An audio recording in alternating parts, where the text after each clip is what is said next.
Hey, good afternoon, everybody. This is Bobby Bull in the Central Office of Design, Production Support Office, Project Management. I wanted to welcome you to the Project Management 101 for Florida DOT Design Project Managers. Like I said, my name is Bobby Bull. I am the Project Manager working with the department's Project Management Task Team to deliver the webinar series for our new PMs and our other training that we're going to be setting up, and we'll go over a little bit of that as we go along. So we'll go ahead and get started with our presentation. If you have any questions or anything, like I said, you can utilize the chat box, and we will address it as appropriate if we need to address it during the session or address it towards the end. So let's go ahead and get started.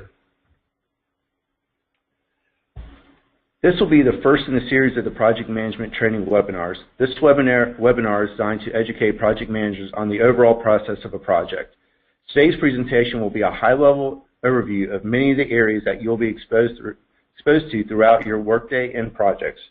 Future webinar presentations will dive deeper into specific programs and processes, providing more detailed information on each topic. This webinar series is being developed by the department's Project Management Task Team. Task team members are made up of central office employees, our DC PMEs, assistant DC PMEs, and project managers from around the state. Each person has provided their own district and individual perspective towards our training and provided different perspectives on what goes on in each district as far as the project managers and the way projects are processed and handled. Today I'll present the project management training overview. Future webinars will be presented by the other task team members. Our task team members have a wealth of knowledge in these areas, and they can use that knowledge along with past experiences to present the course information. This will also provide a variety and different perspectives on everyday project managers' responsibilities. This will also be a building block for future training that we plan to provide, whether it's for new project managers, experienced project managers. So we're going to use this as just a good basis going forward for our future training efforts. One thing before we move on, I'm going to talk a little bit about learning curve. Right now we have set this training up to be tracked in learning curve. We'll be sending out any additional information for signing in to make sure that you receive credit for this training. We may probably have to do this since it's already, we've already started this one. We'll be probably doing it manually. But going forward for the rest of the webinar series, we're going to have this available through Learning Curve to where you can register in Learning Curve, get credit, as well as sign into your webinars for future events. So we'll keep you posted on that, and we'll let you know what happens after today's presentation on how we're going to have that recorded and allow you to receive credit for it. We're also looking at this course is also being able to provide PDHs for those who are professional engineers, and we'll follow up with you on that as well on the best way to track that information. Okay, a little bit more about the training program. The webinars are going to be part of the training program. The Project Management Task Team has also developed additional tools, trainings, and resources to better equip you to do your job. Let's go into a little bit more detail on each of these following topics. Okay, first we're going to talk about the onboarding and toolbox that we're going to be creating. This will be a package provided to our new project managers containing such things as the following information: reference guides, supplemental documents, trainings, CBTs, mentoring opportunities. Each of the districts have some form of mentoring program, and we're maybe looking to try to help formalize that. We'll see how that goes, based upon some of the feedback that we receive with the program going forward. And assessments. One of the things we want to be able to do is try to establish what information a new project manager may have coming into the position. They may have transferred from another position within DOT, and they may have some knowledge of other program areas within the department, so we can focus that training elsewhere. Or if it's a brand new project manager, we could probably help establish a wider base for that training. Okay, a little bit more on the webinars. This will be a monthly series, so for the next 14 to 15 months, we're planning on providing at least one new webinar. As we move along, we're going to probably try to expedite that to maybe 2 webinars a month. This way we can have everything out there, have all the trainings available. Once we have those available, we're going to be recording those. Once they're recorded, we're going to be placing those training videos into Learning Curve. So if you happen to miss a training, want to go back and look at it, you can go to Learning Curve, find the link in there, as well as be able to register to make sure you get credit for the class. Like I said, there will also be more specific topics. And at the end of the presentation today, if we have time, we'll go ahead and go over a little bit more about the different program areas, roles, and responsibilities that will be presented to you throughout the webinar series. And one thing that we find might be beneficial for new project managers is going forward, going through the series together, you might be able to build some relationships with other project managers around the state, maybe to find out what different districts are doing and compared to what you're doing in your everyday job. We're also looking at setting up intermediate and advanced training for more experienced project managers. This will be for project managers both with experience inside and outside of DOT, probably roughly at least an average time frame of 3 to 5 years of experience. Again, this will be another one of our building blocks moving forward to help try to build a solid base for our project managers. And this will also, what we also want to do with this is try to provide some updated project management training and processes, whether it's in DOT or in the project management field in general.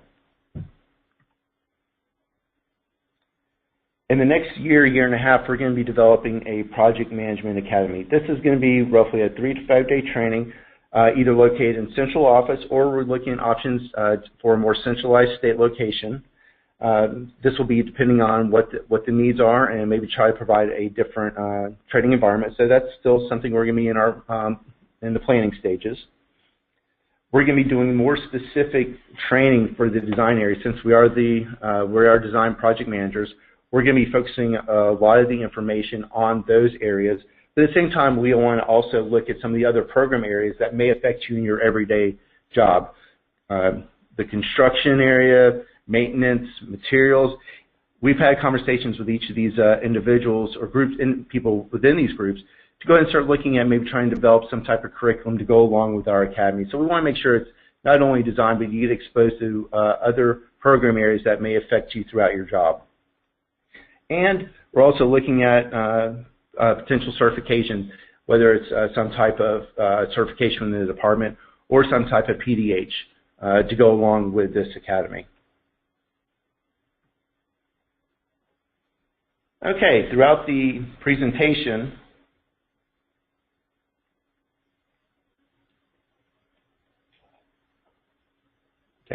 you've seen these icons.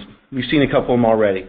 What we're going to do is use these icons to let you know that there might be a certain document, link, webinar, or training that might be associated with our future webinar series, our academies, or intermediate and advanced training. So when you see these icons, this will be give you an idea that, okay, there's other information out there, or there'll be additional training opportunities available.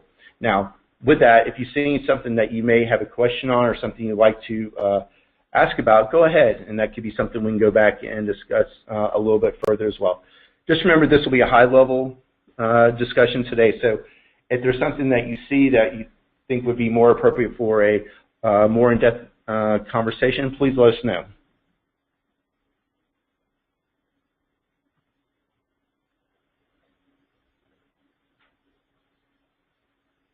Okay, one of our goals today for the presentation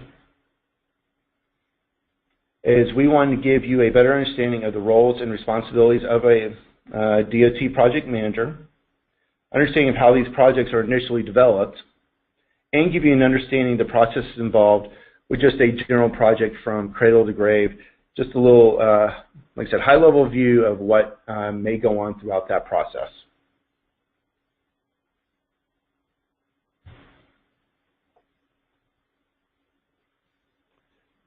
We have a couple definitions that we want to look at. What is a project? We have both the definition from our project management handbook and also the PMBOK, the Project Management Body of Knowledge.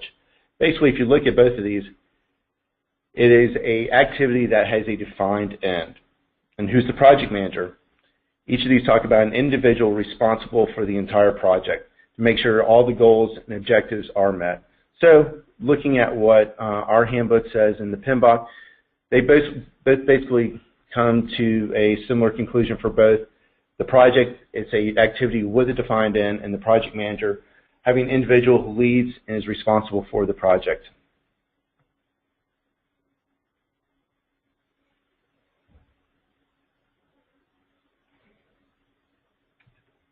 Okay, what makes a successful project? Are all the objectives being fulfilled? Did you meet the scope?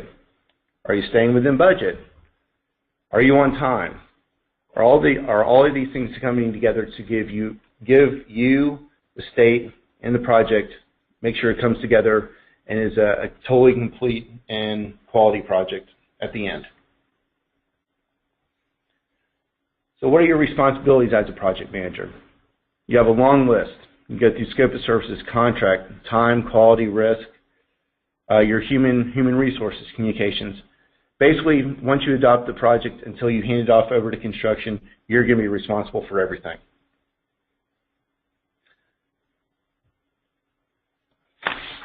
Okay, so now we're just going to go through, take a little bit closer look at some of the responsibilities and the key areas as well as those of the consultant project manager.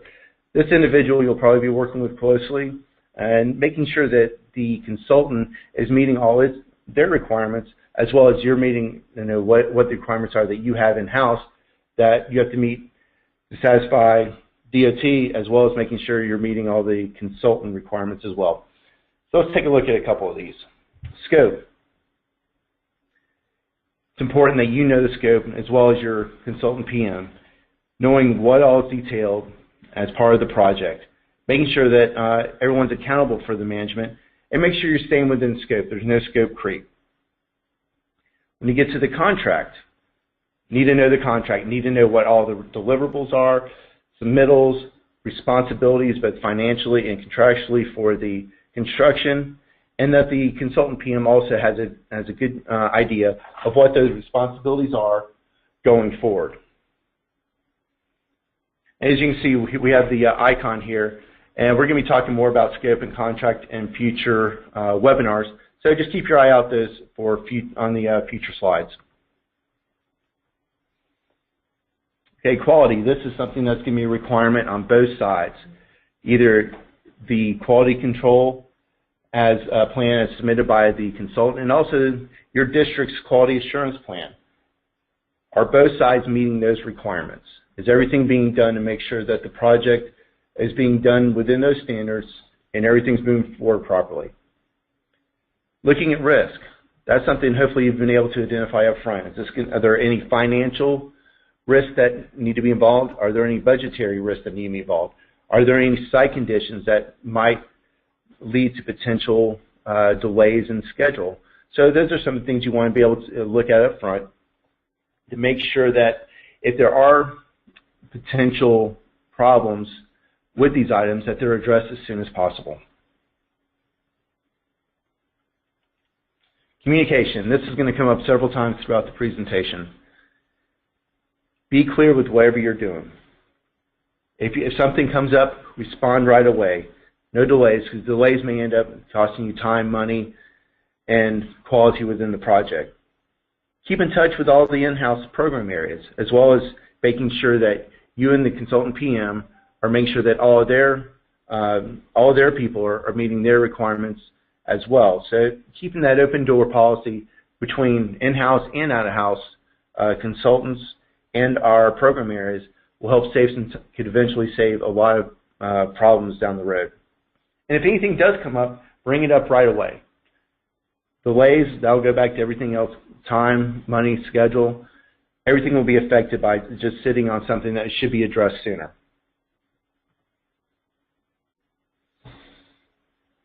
Cost. Let's make sure we stay on budget. And if there are any changes, make sure everything's being documented properly.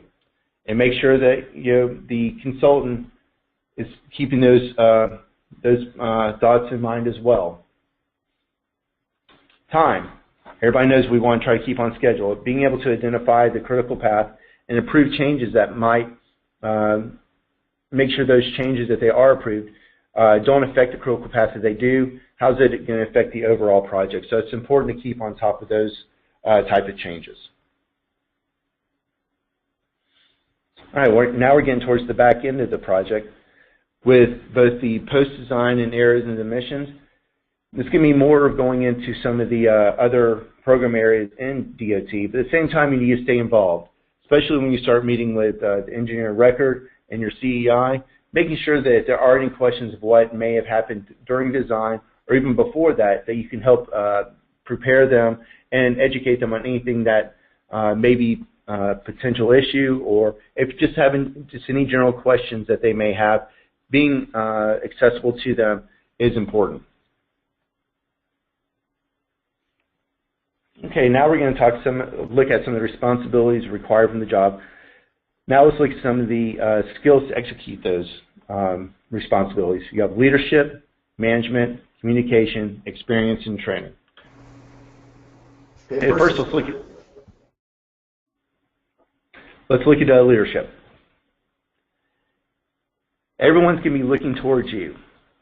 Okay, you need to be able to gain the trust of your teammate. Without the trust, there's going to be breakdowns will occur. And you also need to be approachable. If you're unapproachable, that could probably lead to additional problems down the way. Empowering, you need to be able to trust your team and let them take over certain projects, be able to delegate to them.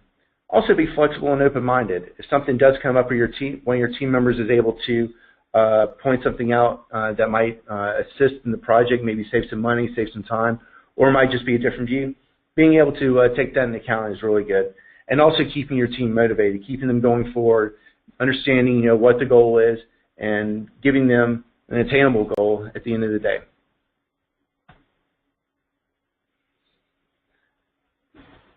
Management, this is more looking on the business side of the project, understanding what your chain of command, how that works, especially within the project, the department, and at some extent also how that chain of command works with your consultant and consultant PMs. Being able to delegate those responsibilities. You're not going to be able to do everything on your own. You're going to be asked to at times, but it also helps to be able to know you have people you can go to that you can trust that will help you do some of those different tasks to allow you to free your time up and work on other projects. At the same time, also being accountable, knowing that you're responsible and the people who you do delegate to are going to be responsible for those their actions. Trying to prioritize and plan. What is your critical path? What needs to be done? What are the drivers in the project? Being able to identify those to find out where your time needs to be best spent is very important. And also going back to what's that goal? Being able to determine that goal and establish those deadlines are going to be important. That way you have something to look forward to, especially if it's along the critical path, off the path. Know what you need to do to keep that project moving forward. Experience and training. A lot of these things, as far as the soft skills, some of these come natural to some people. Some people, it's more of a learn, just more of an experience as you go along. With leadership, some people, that's their natural thing. They may be more natural than others, but that's one thing. You have a lot of responsibility on when you take over a project, and taking on that leadership role, I think it's an important way to go ahead and start learning different ways to approach it. And one of the ways to do that is communication. You can see communication is something we're going to be talking a little bit more about in a future webinar. In ethics, do the right thing.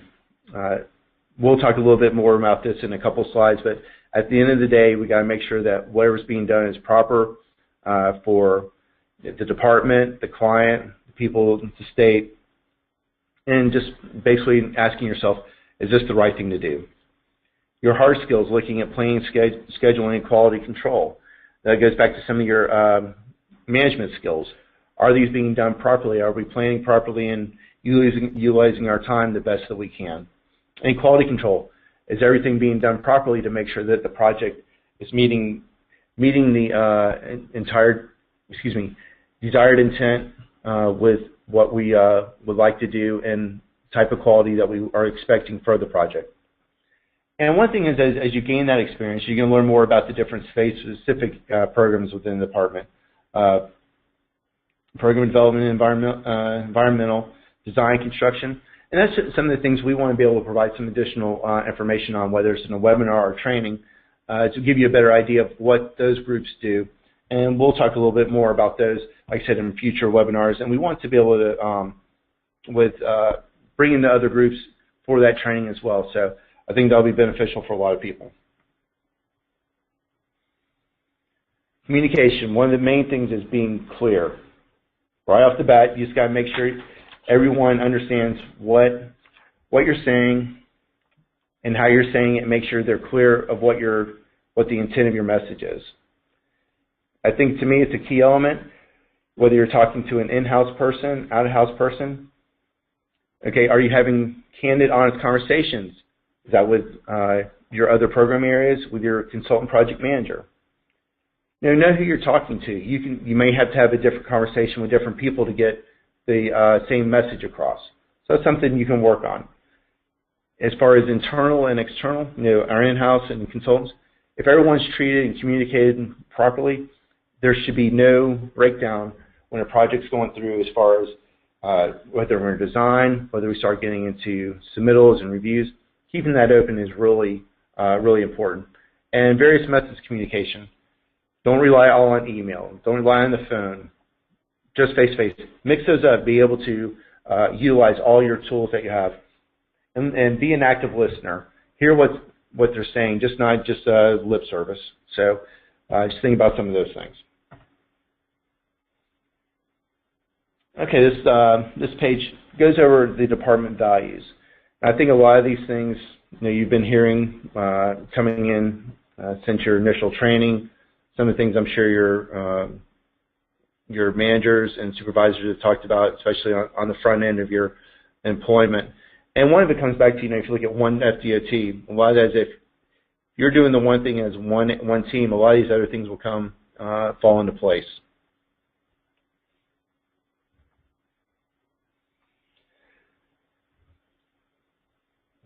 Okay, each of you had to take the DOT ethics course, so we won't go into too much detail, but this can't be emphasized enough. You can always ask yourself these questions. Is it consistent with your employer's policies, procedures, and guidelines? Is it acceptable under the laws and rules of the state, nation, and local governments? Does it conform to universal principles and values? Does it satisfy your own personal definition of right, good, and fair? So we have some different, just something to think about. Like I said, we don't need to go into too much detail. You've already taken the CBT, but like I said, we need to make sure it's emphasized. Here's the link to the CBTs, and also we have additional information talking from the Florida statutes, Florida Administrative Code, and some of our in-house policies. And remember, if you're ever in doubt, ask somebody. You can talk to other project managers. You can talk to your supervisor, your DCPME, and we also have the DOT ethics officer. So we have people at your resource you can use as a resource if you have a question or not unclear about what needs to be done in a certain situation.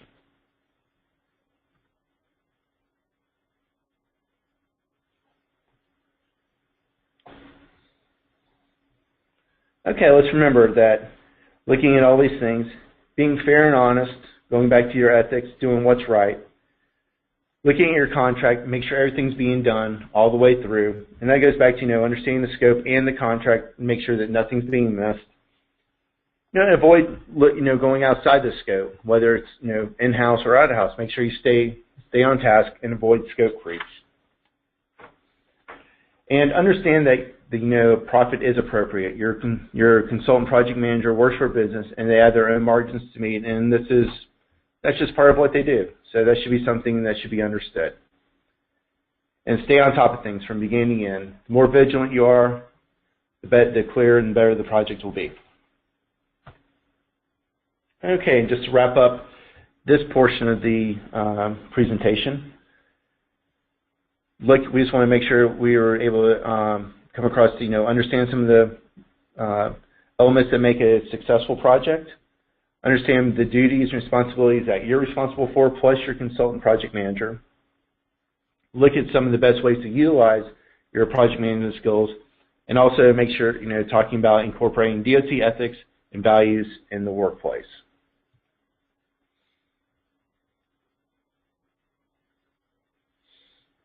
Okay, this next section we're going to get into talking about how does a project come about. Just like most projects of any kind, vision, needs, desires, and public policy will dictate and create a project, whether it comes from a local government and a local metropolitan planning organization, state desires, especially along some of our bigger roads, policies, politics. A lot of different things go into the planning and the thoughts for what the next project will be, whether it's just going down to, do we need to resurface a certain stretch of land, or do we need to rebuild a whole intersection, add roads? What exactly do we need to do? So here is just a little breakdown of just some of the, once an idea comes in, how it funnels down to where we get to construction. Okay, now we're going to take a look at a video that talks a little bit about the FDOT's work program.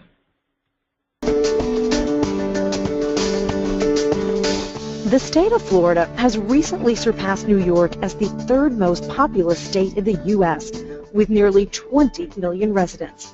Even more staggering, Florida has 100 million visitors coming to the beautiful Sunshine State every year, and 50 million of these visitors arrive by car. Our infrastructure and planning are integral to the state's success, economic growth, and vitality. Transportation impacts where we live, work, and play. Helping meet the transportation needs of residents and visitors to this great state through stable and long-term planning is the primary responsibility of the Florida Department of Transportation.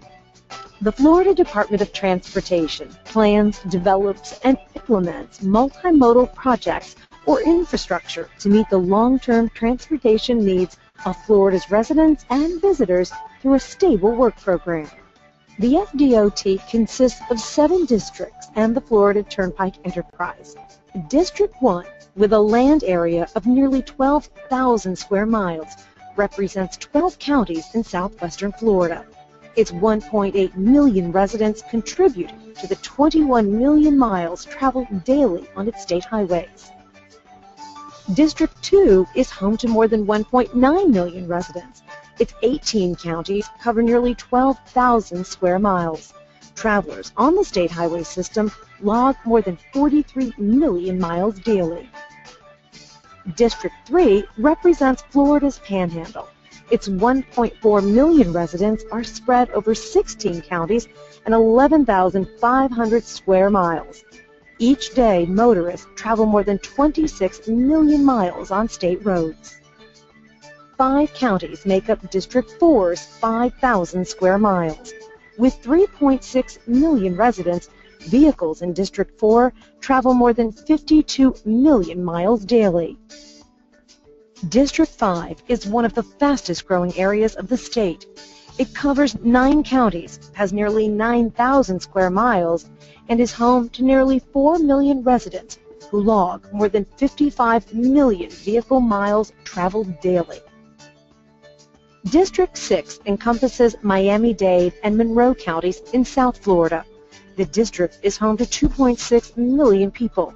Its roads are traveled more than 31 million miles daily. District 7, with a land area of nearly 3,400 square miles, represents 5 counties with almost 2.9 million residents in the Tampa Bay area. Drivers in the district travel nearly 34 million miles daily. With 483 miles of beautifully maintained safe toll highways, Florida's Turnpike system spans from Miami to Wildwood and includes toll facilities in South Florida, Orlando, and Tampa, as well as Polk County. On average, 2.3 million motorists use Florida's Turnpike each day. Florida's Turnpike Enterprise is responsible for toll operations on all FDOT-owned operating toll roads and bridges. This represents more than 600 miles of roadway and approximately 80% of all toll facilities in Florida. The existing transportation system within Florida is served by state-owned roadways, bridges, airports, deep-water seaports, rail lines, and transit agencies. FDOT maintains nearly 13,000 center lane miles and 6,783 bridges. Florida is home to 110,000 center lane miles of off-system roads and 5,381 off-system bridges, as well as 15 seaports, 129 public-use airports, 2 spaceports with 10 launch facilities, and numerous passenger and rail freight partners, including the Sunrail, which runs from Orlando to DeBary, and the Tri-Rail, which runs from Miami to just north of West Palm Beach. FDOT's yearly transportation budget is more than $10 billion, and FDOT is only 25% federally funded. State and local transportation officials are also responsible for looking at areas of congestion and the cause of these reoccurring and non-reoccurring trouble areas, and must develop plans and strategies to solve these congestion problems. Plans and goals of each district are carried out in part by each district's 5-year work program, the district's transportation plan. This program is developed by working with local governments, other agencies, and the public. The metropolitan planning organizations and local governments help to set transportation priorities for the department.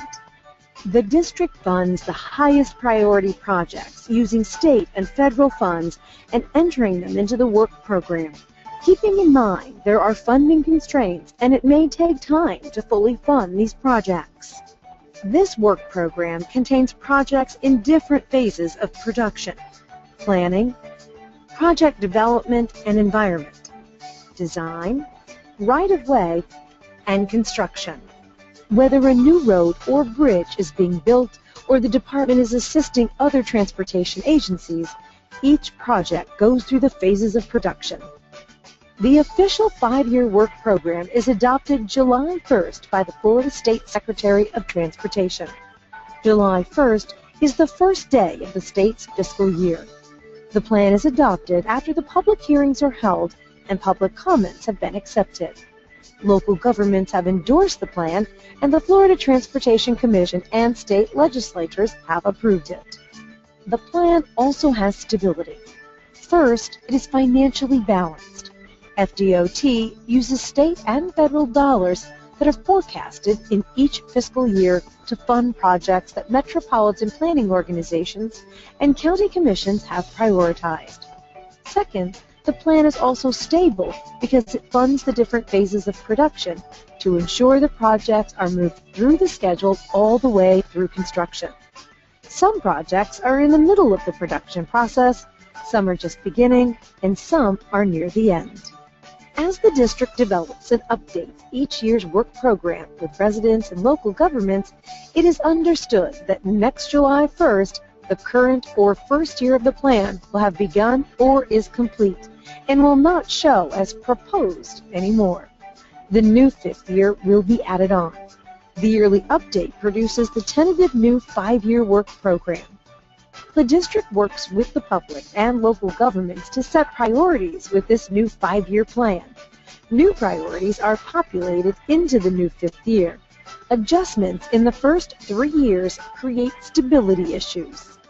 The work program assures we have a prioritized program of transportation choices that result in a better quality of life for the residents and visitors to this beautiful state.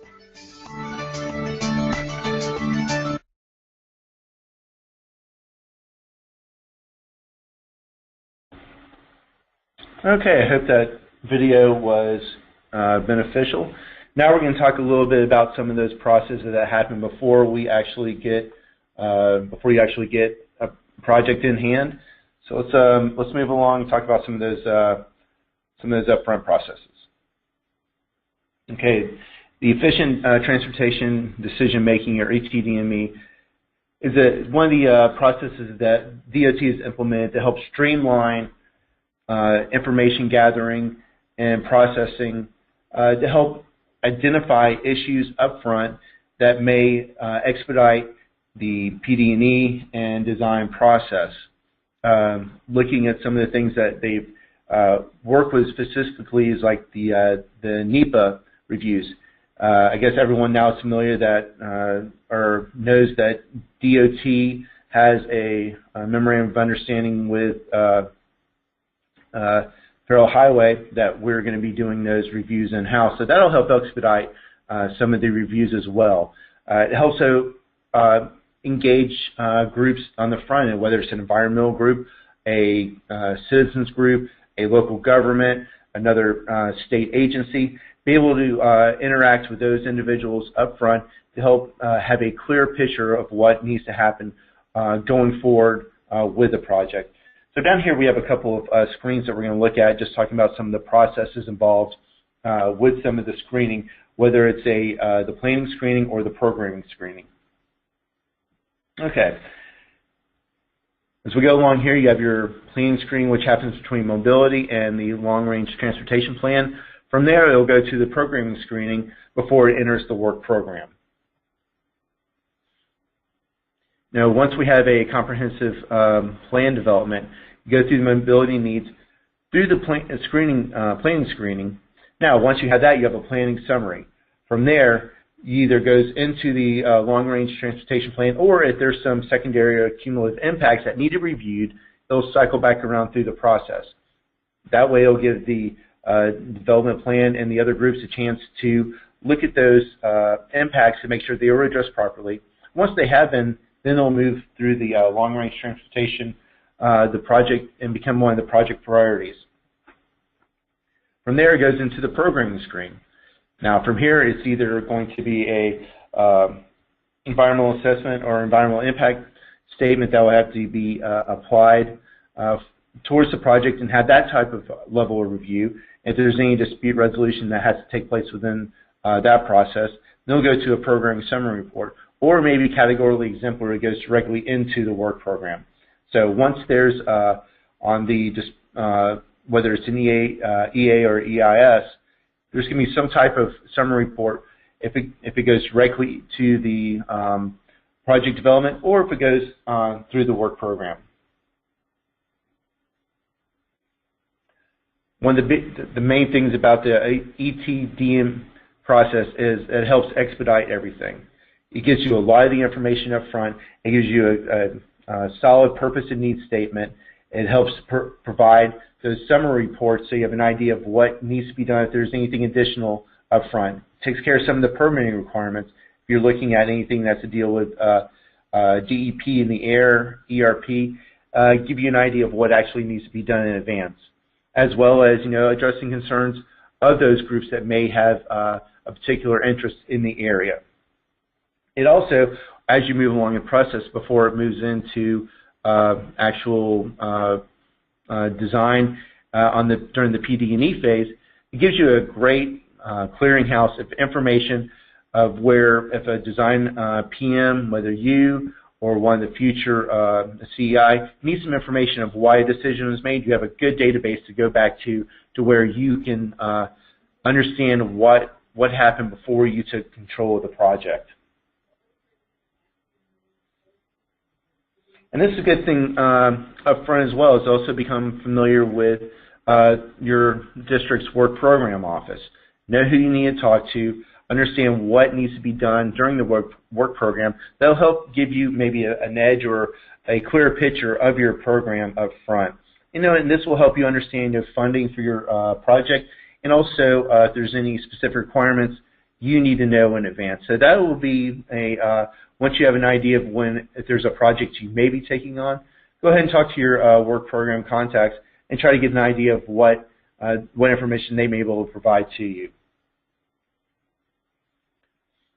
Now, working with within the work program, there's some things that need to be reported on the upfront side of it that may affect the overall timing and budget of a project. And here's just some of the items that may come up, and that's also going to be part of the upfront conversations, being in contact with individuals, whether it's in-house or anybody else along those lines that may have an idea of what actually is going to be released, what may not.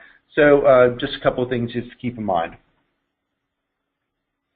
And we've been talking about how different parts of a project may affect the others, and this is where we want to introduce the design triangle.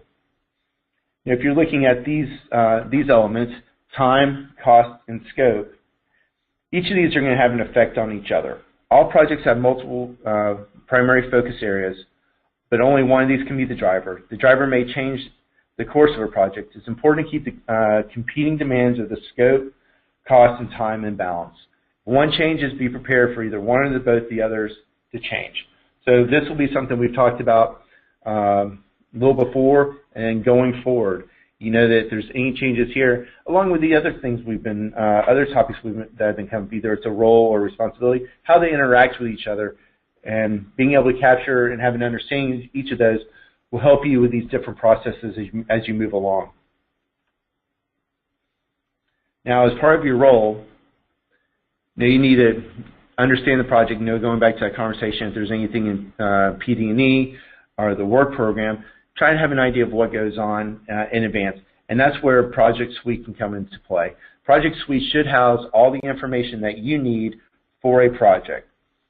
Before you even actually hand everything, all that stuff that happened, all the processes that happened beforehand should be there. Now, if you see up here, the next webinar that we're going to have in February, this is going to be the Project Suite in our toolbox. So if you have any questions, February 23rd will be the date for that one, so go ahead and put that on your calendar if you need a little bit of additional training on that. So Diane Perkins, who's been in development on the front since Project Suite started, she's going to be doing the presentation, so we look forward to hearing from her. And she'll go more into about Project Suite and how to work through the program. Okay, with all that information, development of a work project plan, or a project work plan or a project management plan. This way you can have a good organization of what the project incorporates, your schedule, your budget, your requirements, contract requirements, your QA and QC documents. Now, all this information should also be located in Project Suite, and we'll discuss a little bit more about that later. Not later, but with the next webinar. And there's going to be different areas within DOT that may have a certain interest for a project, whether it's resurfacing something that came up for maintenance in their annual review, new construction, what's come out of PD&E in the work program. Are there any drainage issues where we may bring that up? Traffic operations. They may see things that we don't see. Structurally, it's just a intersection or a project may be fine, but they can identify something that needs to address concerns for the public. So there's different people who may have different interests once you have a project on the board. So you're looking at your plan. So going through everything, a lot of these questions hopefully have been answered on the front end to where you're helping, which will help you define what your scope is going to look like. Know what needs to be done. How long is it going to take? And you're looking at all the questions I'll be answering for your budget, your scope, and how long it's going to take. So hopefully you have a good picture going forward on what those items are going to be, or what those time frames cost, what all is going to be entailed. Then you start looking at some of your risks. Okay, you have your budget. Okay, is there going to be something where there might be some unknowns that may affect the cost? Are there some unknowns that may take longer to satisfy if there's any land conditions or clearing right away that may affect the overall schedule? So we just need to make sure those are addressed as well.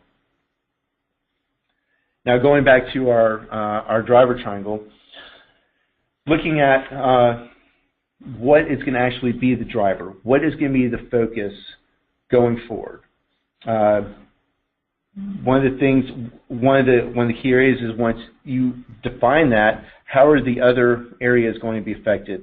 Is it a time issue? Is it going to take longer to where the costs are going to go up? Does that affect the scope? Is the longer time you have to change what needs to actually be done? So all these need to be kept in balance the best we can going forward, so that if something does change, we know exactly what it is.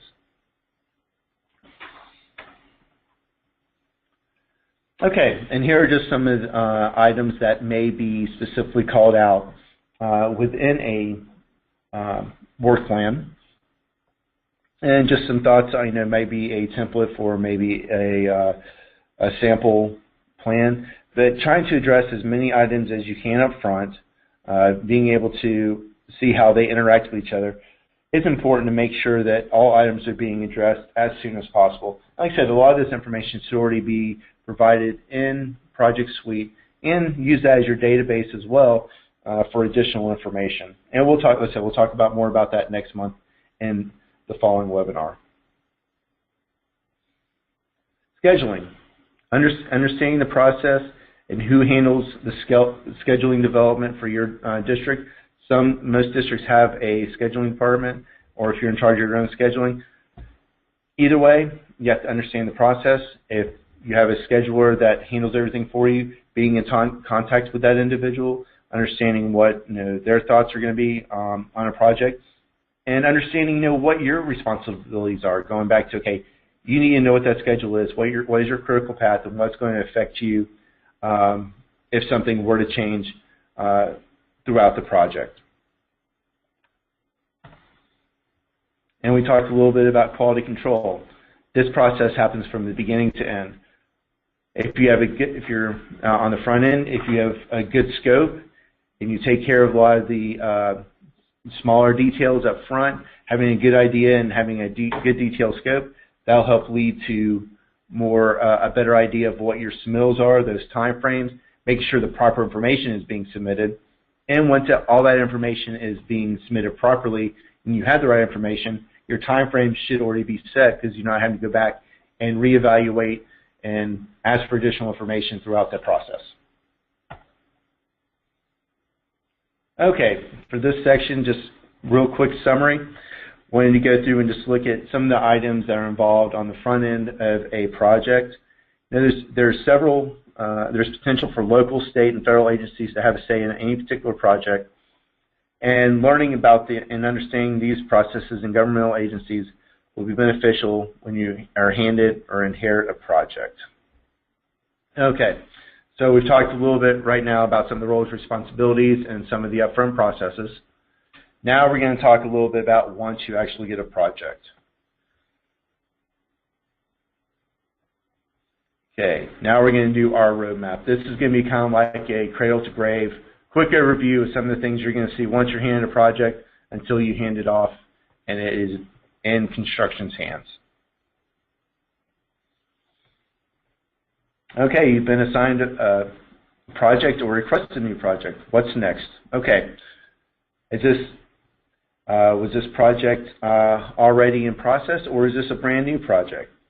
Are you inherited from somebody? Was there information that was already there? Did you inherit because there was a shift in your responsibilities? Did somebody leave? Or it was just your turn in the cycle to get a project? And also, you may get it. It could be anywhere in the process.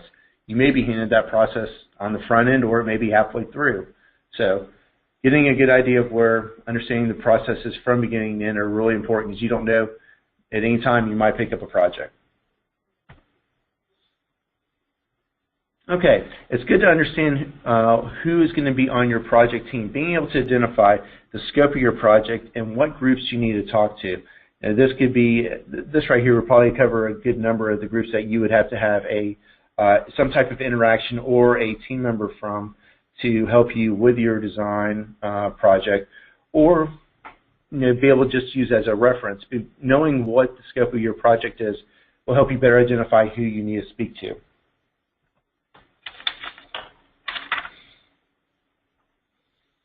All right. Before you start before you start developing your scope, a field visit would probably be a good idea. This way, you can go out and you can identify issues that may be on the site. This could be something that may have already been prepared during PD&E, and also just going out and just getting a feel for those conditions. You may also want to talk to the maintenance department, because there may be something out there in the field that has affected the site or the area, or there may be a maintenance issue that probably should be addressed on the front end. If not, it may become your maintenance issue after your project. So trying to identify those things up front would probably be a beneficial thing to do. Okay, a scope development meeting should be scheduled to go and it should be scheduled by, if you're the lead, go ahead and schedule it. Prepare a checklist of items that need to be discussed in the meeting and discuss it with your scope developers. During the scope development time, this when consultants who are aware of the project may start asking questions. Once the project advertised, they can be calling. Have a draft scope. Once you start getting into it, have a draft scope available for scope development meetings and for those discussions. And the scope can, this is a good time to go and revise it. Let all the disciplines take a look at it, have their input, and try to decide what's going to be the best for the project. And as far as anything that goes, anything past that, as far as the field review and any other meetings, you're going to be responsible for that. So make sure that you're on top of that. And once the scope is finalized, you're looking to going forward with the advertisement. And one of the things that you will do is once you are assigned a project, you will be heading up the technical review committee, trying to identify who's going to be on that team. Now this team is going to be, with the process, you're going to be doing all the review and doing all the questioning, getting the information from whether it's a long list or down to the short list of the potential consultants for a project. And just a little information, if you want a CBT, this is located for the Technical Review Committee CBT and Learning Curve. And this will be something we'll be trying to show and provide additional information on additional CBTs that are listed in Learning Curve beyond up and over what we're developing at this time. Okay. Now your project's been advertised. You're going to look at receiving letters of interest from firms, and they're going to be long listed based on are they qualified to do the work that they submitted. You may have a number of submittals that have that aren't qualified to be a consultant on the project. So that's something you'll look at. All the letters of interest will be reviewed by the TRC. Each project manager will look at project identification and some type of summary sheet for those projects. Once they've had a chance to review all the qualified long-listed firms, the TRC will meet and determine what the short-listed firms will be. And this will be the top 3 choices from those meetings. And once you've provided, once those top 3 choices have been made, each member of the TRC needs to be able to justify each of its actions. So if there were any questions on why a firm may or may not have been chosen or not chosen, need to be prepared to provide information on why they were selected or not selected. Once the firms have been shortlisted, they'll be in contact with the project manager. Once they're shortlisted, the list will be provided to the executive committee, which consists of the directors and the district secretary. And from this point, the TRC will start preparing meetings and interviews with the shortlisted firms to decide who is going to be selected for the process. And real quick, here's just one of the forms that may be for a sample project identification and summary sheet. So we have this was one was provided to us, but there may be a different form or something that maybe your district uses. Okay, once the technical review committee has decided on the 3 firms, they'll set up phone calls with the selected firms. They'll have conversation with them as to how the presentation will be presented. I guess that's a district determination on the size of the project, the scope of the project, how big it may be, what's the budget or what's the scope of it, whether it's going to be just a question and answer session, or if this is actually going to be a oral technical presentation. Okay, once they've had that conversation with each of the firms, they'll go through and they'll have take questions from each of the firms, try to get an idea if they have any additional questions on the scope or anything else along with the project. the TRC and project manager will gather that information and provide all the questions and all the answers to each of the firms. So if we're looking at, from that point, once it's been decided whether it's a Q&A session or an OTP, the Q&A session normally be something along the lines of 12 to 15 questions for the firm, seeing if they have a good understanding of the project and they can meet the qualifications to do the job. And an oral technical, the OTP would be about 20-30 minutes presentation by the consultant, potential consultant, and about a 20-minute question and answer session after that. From there, the TRC will each grade the firms. They'll do the same things before. They need to be able to provide any information on why a firm was graded the way they were. Once all the information is collected, the rankings are provided to the executive committee, and they will move forward with providing awarding the project to those firms. Now, once the number one firm has been selected, there'll be additional meetings going forward.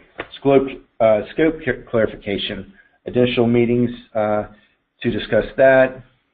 Also, contracts. What is that contract going to look like? An additional field review or field reviews may be appropriate depending on the size of the project to make sure everyone's on the same page. So when you are talking about the contract and the scope, all items are being properly addressed. Get into the negotiations, and after the negotiations, you'll have your notice to proceed. So when you're looking at just some of the information, once you get into your meetings, other items you want to discuss are your QA and QC plans, safety issues. Are all the disciplines being properly notified and addressed of issues?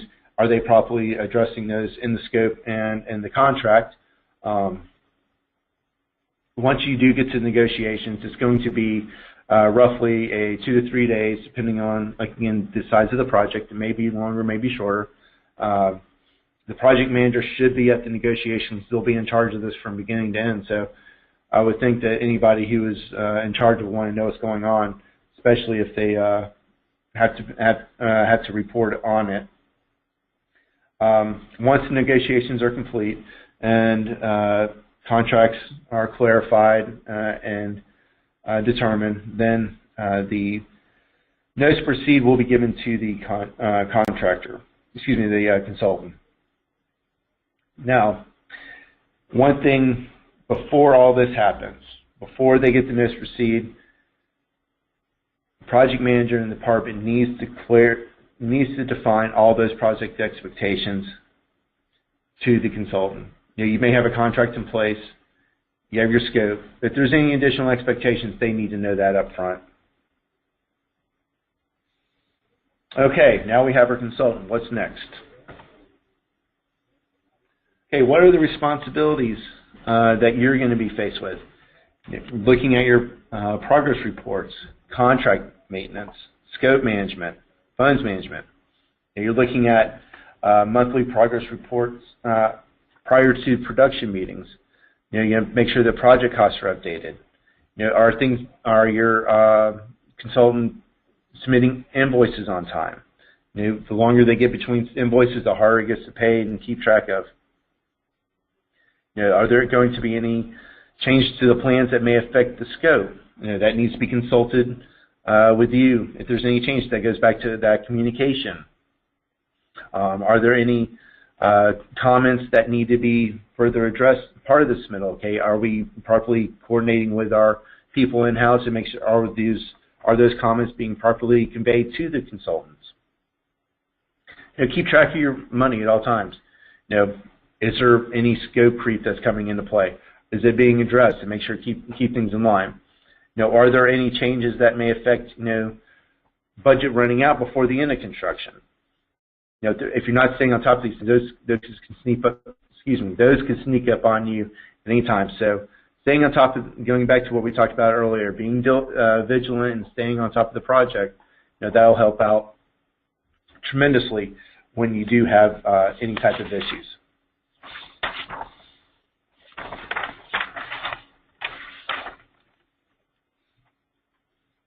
Okay, contract maintenance.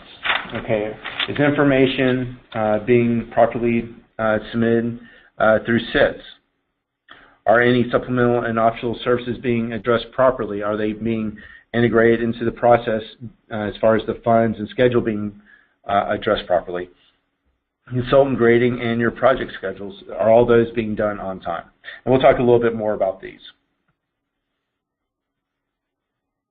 Okay, your project schedules. Okay, you're responsible to make sure that time frames are being met. Is everything being sent to the proper reviewing discipline? Are all the in-house people who should be seeing it, are they seeing it? Is everything being input into the project suite? You know, if there are any changes that need to be approved, are they being taken care of properly and being properly documented? Your submittals. You know, is everything being kept track of? Is your engineer record through your consultant, are they taking care of what they need to on their side, going back to the CPM's responsibilities?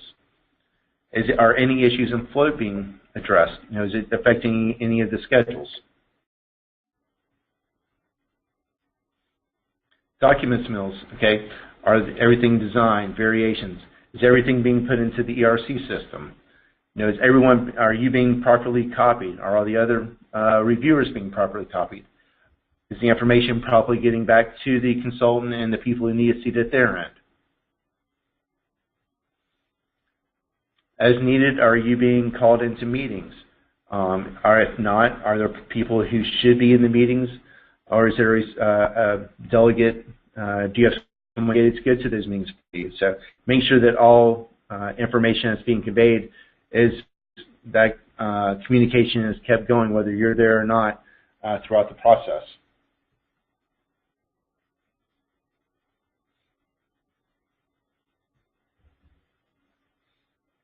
Okay, looking at the ERC system. Okay, we all know this is the tracking system for the department, you know, for both our PMs and for the consultant project managers, for all reviews. You know, everything's being housed there. Is everything being taken care of properly that needs to be addressed there? Is everything being documented within the system properly when something does go into the system?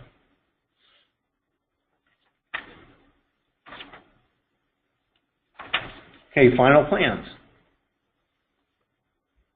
Okay, are they being sent out to specs on time? Are all the meetings being held that should be held for the 9%? Are all your sign-ups being met? Okay, are your consultants getting everything to you on time? And your specifications. You have a lot of letters that, you know, as far as final certifications and releases, are those being met? You know, keep in contact with the consultant to make sure that they're on track to submit all the letters that need to be submitted for the project. You know, and start collecting these letters. As soon as you have them, go ahead and put them in place and have them as part of your project file. You know, many of the disciplines will place these letters in the project suite, so check there first in case somebody already has it. If not, go directly to the person you need to collect that information.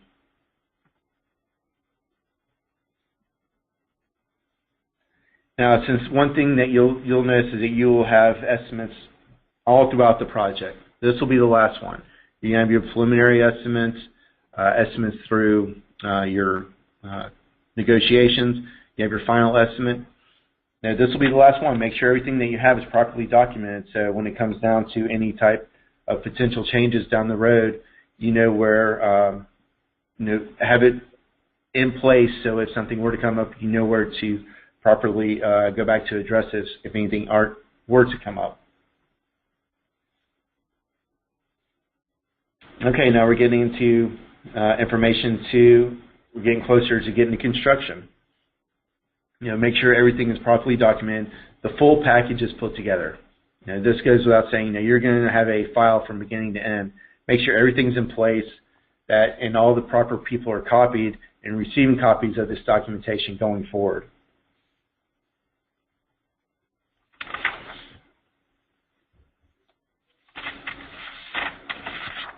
Okay, there's going to be some things that do happen along the way. So this goes back to when we were talking about some of the processes that happen before the project. all these items being taken care of. And I think that you would hope that a lot of this would have been addressed throughout the process, and all these questions were asked, whether it was done through the initial review processes and screenings, to PD&E. You're looking at your scope development, site visits. Make sure all these things are done, and to get down to that last bullet, communication. Make sure that everyone is talking, and then that everyone is still addressing everything properly that needs to be done. So what happens if you do have a change? Okay, last minute changes. Sometimes it's going to happen, things that are out of your control, but try to keep it within your scope if something were to happen. Make sure you keep in contact with everyone who's affected by this change. It may be one or two groups, it may be a whole lot of groups. As long as everyone's in line, that'll help get you to help you expedite whatever that final decision is going forward. And you got to remember, once you get close to advertising, you have very little time to make those changes. And if there are any last-minute revisions or late comments from individuals, that puts an extreme time frame, extreme burden on everyone at the district. You get to a letter that's within 15 days, that's something that's going to come through the Secretary's approval, and then you get down to 5 days where no revisions are allowed. So at that point, it depends on the size of the project. Is it going to go as is, or are you going to have to do a withdrawal of the project? So when something comes in last minute, there may be some things you need to consider before moving forward. Okay, starting into post-design. Make sure that everything is properly handed off to construction assistants. What is the are there any upset limits? Are there any lump sums? Does anything need to be negotiated? Are the upset limit or limited amount? Is construction assistance going to be affected by this? So that's why you need to keep an eye on what's going on. Keep an eye on your funds to make sure that going forward, everything is properly being charged and funded properly.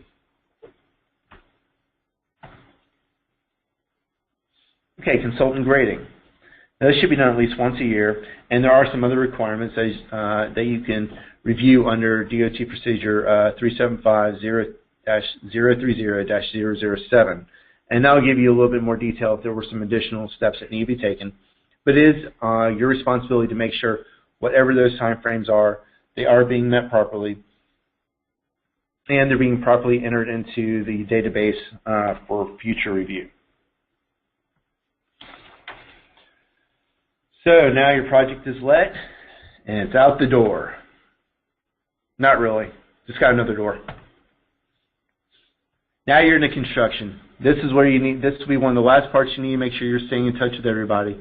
Going back to some of those roles and responsibilities, make sure you're coordinating with construction, and if there's any errors and omissions, you can assist them answering questions with any issues that you know of, going back to the early phases of screening, PD&E, like we discussed earlier, knowing the whole project from beginning to end, and providing that assistance that they may need.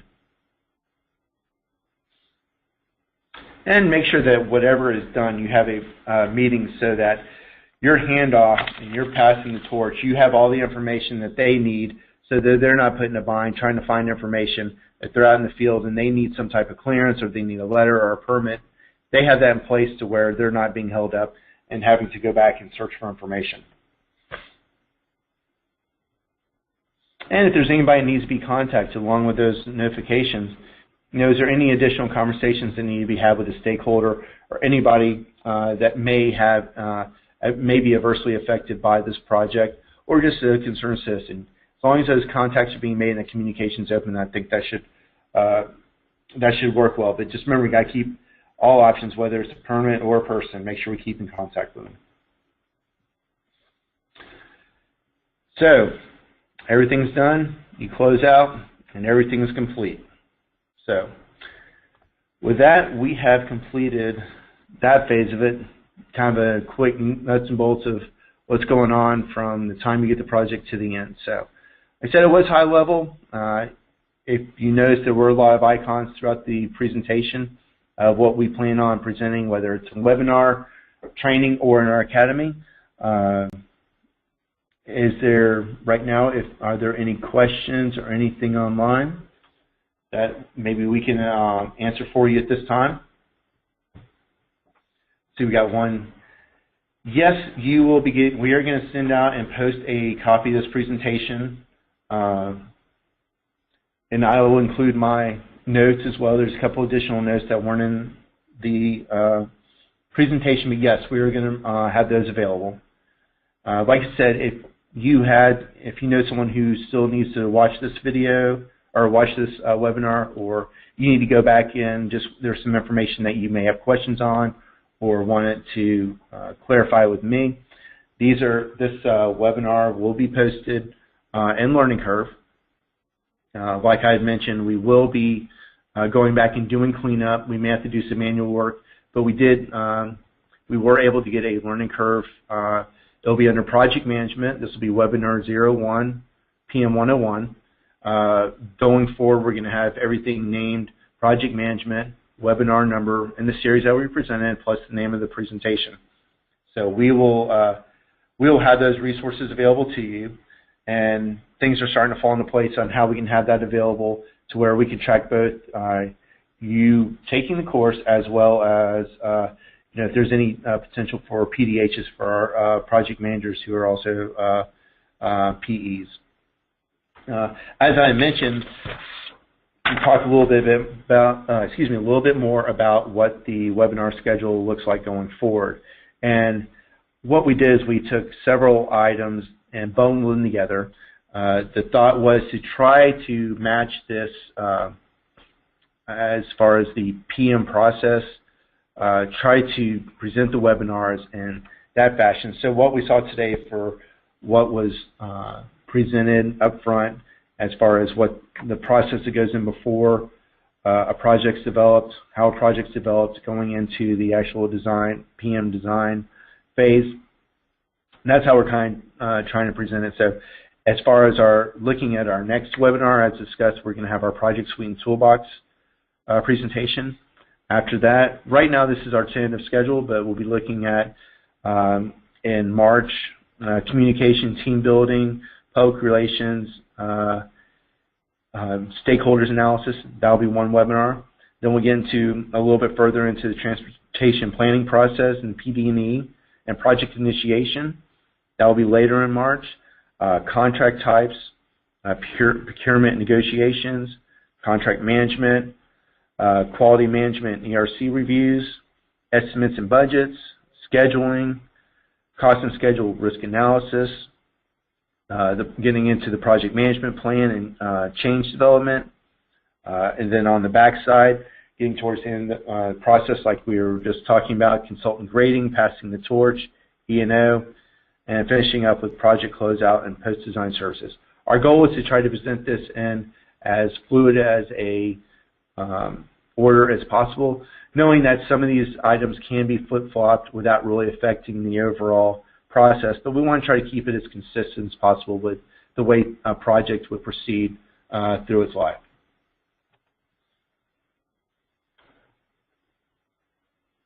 Okay, are there any additional questions out there?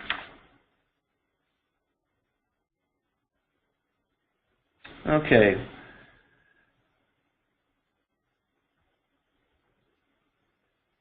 With that, okay, at the end, here's my information.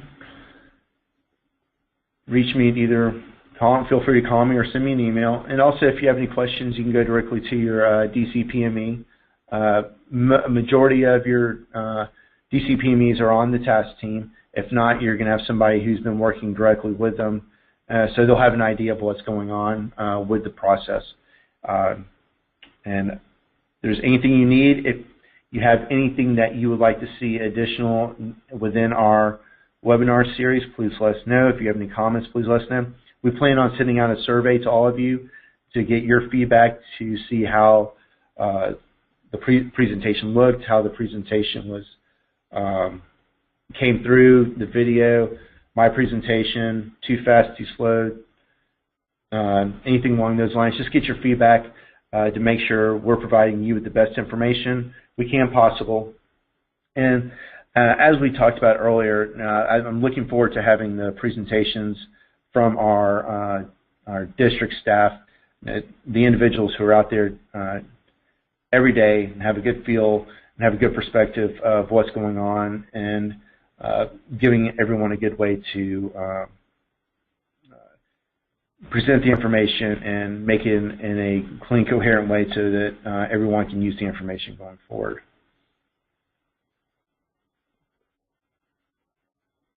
Okay. And right now, haven't seen any questions come in other than the question for the regarding the presentation. I said we're going to have everything posted in Learning Curve, so be on the lookout for that, and also be on the lookout for a survey. Thank you for your time today, and look forward to speaking to you soon. Bye-bye.